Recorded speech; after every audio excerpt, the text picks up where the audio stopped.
She wanted space. So I gave her the whole map, including an exit route. Started on a quiet Tuesday. Funny how the big moments in life never wait for the weekend. Jenna came home from work just after 6. Her keys clattered on the kitchen counter, followed by the soft thump of her purse hitting the floor. She didn't take off her coat. Instead, she sat at the far end of the couch like she was positioning herself for a confession. I turned off the TV. Her posture told me everything. Nervous, rehearsed. I'd seen that look before. Once, when her uncle was in hospice care. "What's going on?" I asked. She inhaled deeply, like she needed air just to push out the words. "I've been thinking a lot lately. About myself. About us. I feel like I've lost who I am outside of this relationship, Owen." Owen. My name used carefully, too carefully. Like a stranger remembering what to call me. I stayed quiet. "I think I need space," she said. "Time to figure out who I am again. Maybe we should just be friends for a while. No pressure, just space." She was calm, deliberate. It was a well-polished speech. Too clean to be raw.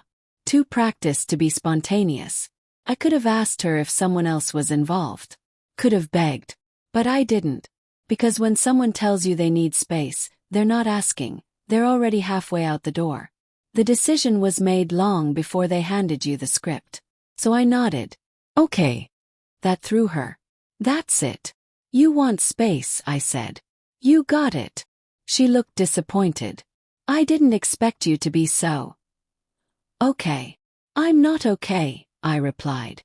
"I'm just not going to perform grief to make you feel better." She looked down at her hands. "I'll stay at Harper's for a few days. Just until I sort things out." "Take whatever you need," I said. "But text me first if you're coming back." She gave me a half-hearted smile, walked to the bedroom and packed a bag. When the door shut, silence fell like snow. Cold, still, final. I didn't cry. I opened my laptop and made a list. I'm not the kind of man who yells or spirals. I make moves in order.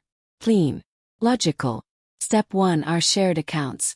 Every subscription, streaming service, and joint membership was in my name.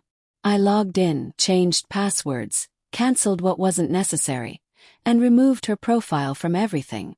Step 2: the car. Jenna's old Civic had died last winter, just before I got promoted. I bought a new crossover SUV, and she used it more than I did. Late-night yoga, runs to her sister's, weekend brunches with the girls. But the car was legally mine. Title, insurance, registration, all under Owen Grant. So I sent her a message. Clear. Respectful. "Since we're taking space and approaching things as friends, I'll need the car back this week. Insurance only covers resident drivers. Let me know when I can pick it up." No reply. Read at 9:42 p.m. Then nothing. I didn't take it personally. People go silent when the scaffolding they thought would hold their fall gets pulled away. Next step: the apartment. We'd lived here 3 years, but the lease had always been in my name.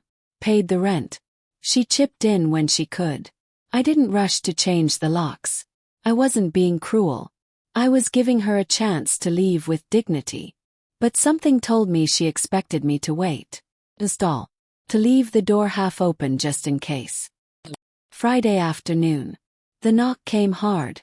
Urgent, almost desperate. I looked through the peephole. Jenna. She looked like she'd run here. Hair tied back, cheeks flushed. She pounded the door again. I opened it, leaned against the frame. "Hey! What the hell, Owen?" she snapped. "You locked me out of everything and texted me about the car like I'm some stranger." I stayed calm. "You said you needed space. That means boundaries."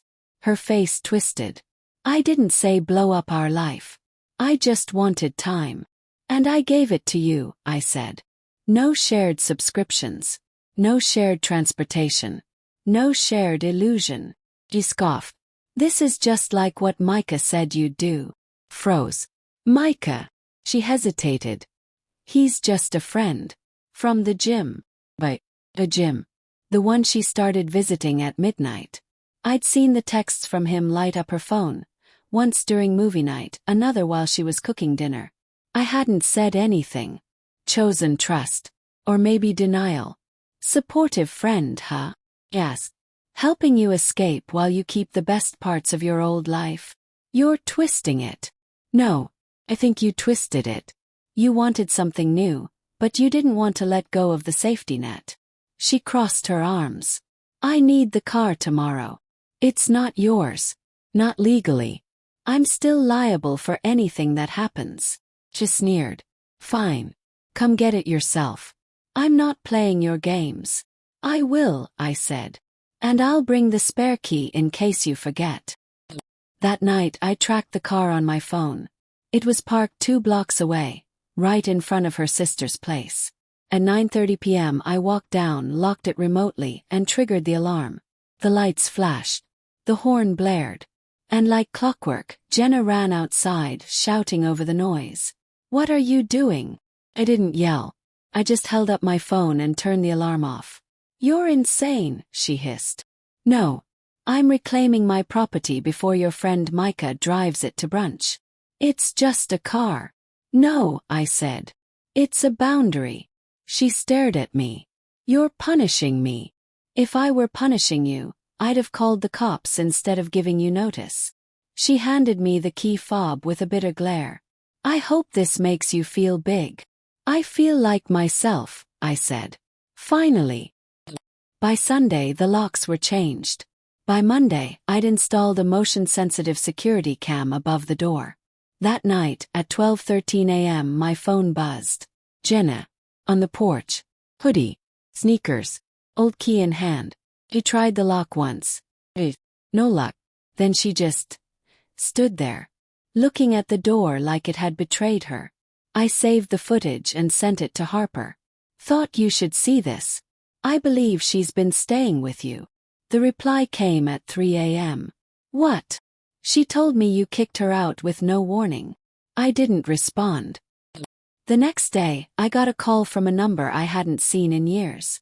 Jenna's father, Thomas. We'd always gotten along. Old school guy. Straight shooter. Owen, he said. Can I come by? Just want to hear your side. When Thomas and his wife Marie showed up, they looked worn out. Tired from sifting through half-truths. I didn't explain. I just played the footage. Showed the text messages. The HR complaint she filed against me. Anonymous, of course. False accusations. Strategic, not emotional. Designed to hurt. She told us you locked her out without warning, Marie whispered. She wanted space, I said. I gave it to her. And she tried to sneak back in when she realized I wasn't waiting. Thomas stood up, pulled out his phone, and called her on speaker. Tam, he said. We're at Owen's. We saw the video. Text. Everything. Silence. Then her voice distant. Dad, it's not what you think. I was worried about him. You tried to use an old key at midnight. And you lied to all of us, he said. Her voice cracked. He made me look bad. No, Thomas said, calm and firm. You did that yourself. And with that he hung up. She never came back. Just sent a moving company for her things. I let them in. No fight. No goodbye. 30 minutes and she was gone. I blocked her after that. Deleted the camera footage. But I kept one file, the HR complaint. Not out of anger. Just a reminder. A reminder that people who say, I need space, don't always mean distance. They mean a clean runway for a new landing. And if you're smart, you don't chase after the plane. You build your own runway. Now the apartment is quiet. Not empty, just mine. And when I sit in the same spot where she said, I need to find myself, I smile. 'Cause I found someone too. Me.